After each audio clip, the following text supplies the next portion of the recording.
मित्रों नमस्कार। कोशिका द्रव्य विभाजन अपन शुरू कर रहे हैं। केंद्रक विभाजन हमने पहले पढ़ लिया है। केंद्रक विभाजन जब होता है तो साथ ही साथ कोशिका द्रव्य भी विभाजन करना शुरू कर देता है। अब कोशिका द्रव्य में विभाजन कैसे होता है तो समझें।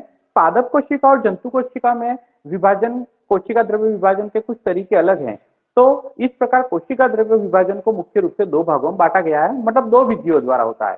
समझे, एक तो कोशिका पट विधि मतलब सेल प्लेट द्वारा, सेल प्लेट मेथड द्वारा, और दूसरा कोशिका खांच विधि या सेल फरो विधि द्वारा।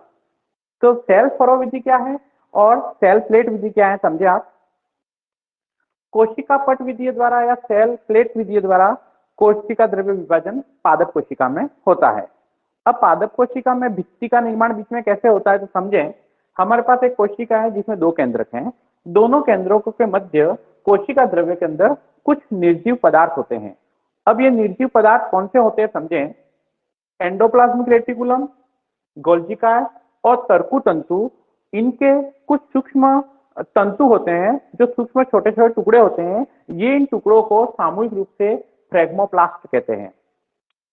इन टुकड़ों को सामूहिक रूप से उन निर्जीव पदार्थों को, एंडोप्लाज्मिक रेटिकुलम, गोल्जिका, तरकु तंतु के जो टुकड़े होते हैं सूक्ष्म निर्जीव जो काम के नहीं होते हैं, इन टुकड़ों को सामूहिक रूप से फ्रेगमोप्लास्ट कहते हैं। ये टुकड़े कोशिका द्रव्य के अंदर केंद्र से परिधि की ओर धीरे धीरे जम जाते हैं। तो सबसे पहले ये टुकड़े छोटे छोटे अवस्था में इस प्रकार जम जाते हैं, धीरे धीरे वो अपना आकार बढ़ा करके और फैल जाते हैं और फिर दोनों कोशिकाओं को बीच में दो बराबर भागों में बांट देते हैं। तो यह विधि जो है, यह काम फ्रेगमोप्लास्ट द्वारा होता है और इस विधि में कोशिका भित्ति का निर्माण केंद्र से परिधि की ओर होता है। आप देख रहे हो कि सबसे पहले फ्रेगमोप्लास्ट केंद्र में जम गए, धीरे धीरे उनका आकार केंद्र से परिधि की ओर बढ़ता गया और केंद्र को परिधि से जोड़ दिया गया।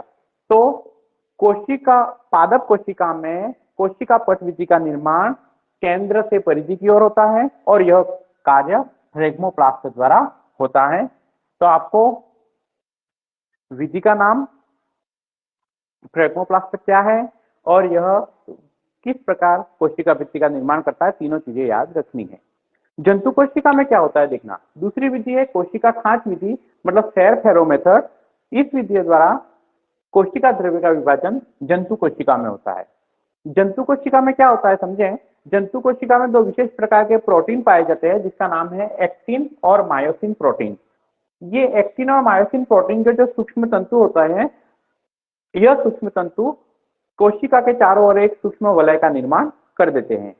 यह सूक्ष्म वलय क्या करती हैं कि कोशिका को परिधि से संकुचित कर देती है, उसको बांध देती है। जैसे ही संकुचित कर देती है तो ये भित्ति सिकुड़कर और केंद्र की ओर आ जाती है। जैसे ही उसमें खांच बहुत बड़ी बन जाती है, ये खांच बड़ी बन जाती है तो वो और पास में आ जाते हैं और धीरे धीरे जब दोनों ही कोशिका झिल्लियां आपस में मिल जाती है तो दोनों कोशिकाएं अलग हो जाती है। यह कार्य एक्टिन और मायोसिन तंतु करते हैं, वलय को सिकुड़ देते हैं जिससे दोनों कोशिकाएं अपना अपना केंद्रक लेके अलग हो जाती है। तो इस विधि में आप देख रहे हो कि यहाँ पर कोशिका झिल्ली का निर्माण पहले केंद्र में, पहले परिधि में हुआ और धीरे धीरे केंद्र की तरफ आई।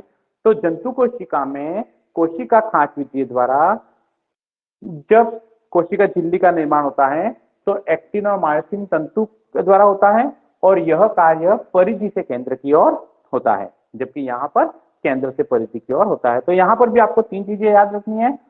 झिल्ली का निर्माण करता कौन है, किस प्रकार करता है और कौन सी विधि द्वारा करता है। तो जंतु कोशिका में कोशिका द्रव्य विभाजन कोशिका खांच विधि द्वारा और पादप कोशिका में कोशिका द्रव्य विभाजन कोशिका पट विधि द्वारा होता है। मित्रों, आपको यह वीडियो कैसा लगा आप कमेंट्स करके जरूर बताएं। धन्यवाद।